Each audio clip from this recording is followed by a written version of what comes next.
नमस्कार, मैं हूं निशा शर्मा और आप देख रहे हैं राष्ट्रीय जगत विजन न्यूज। नाबालिगों से यौन शोषण के आरोपों में घिरे स्वामी अविमुक्तेश्वरानंद सरस्वती की मुश्किलें बढ़ गई है।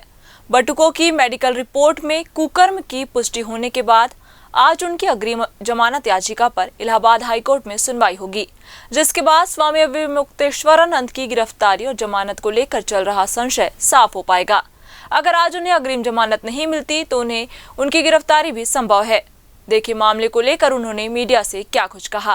हाँ, वहाँ पर अधिवक्तागण हैं जो न्यायालय के सामने अपनी बात, क्योंकि हमारे लिए तो हर दिन महत्वपूर्ण ऐसा है कि अपने लोगों को अपनी बात कहने का दायित्व है।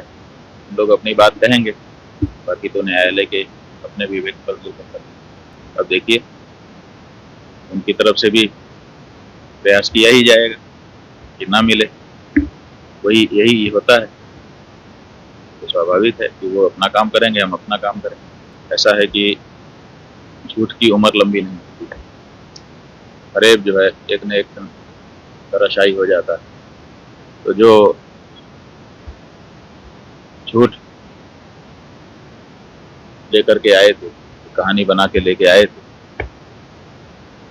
धीरे धीरे अब उसकी कलई खुल रही है, एक एक परत कर परत खुल रही है। इसलिए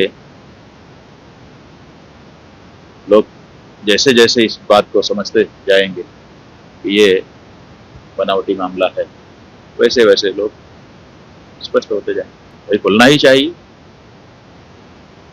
खुलना ही चाहिए। झूठ तो झूठ ही होता है, कितना दिन चलेगा।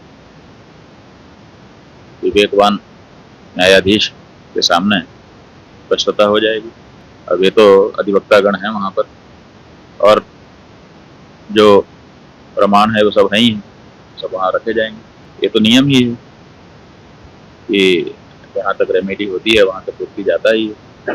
बात यह है कि मेडिकल रिपोर्ट क्या आती है,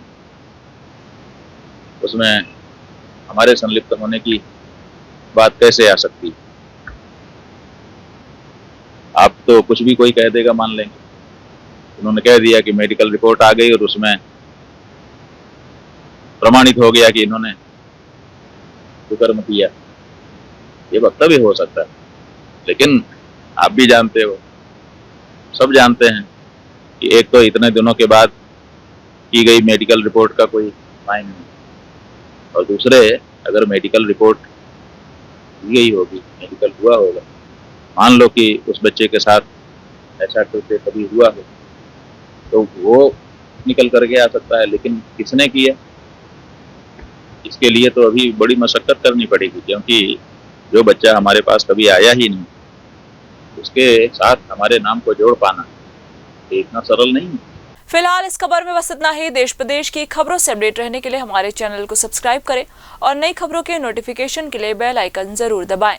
नमस्कार।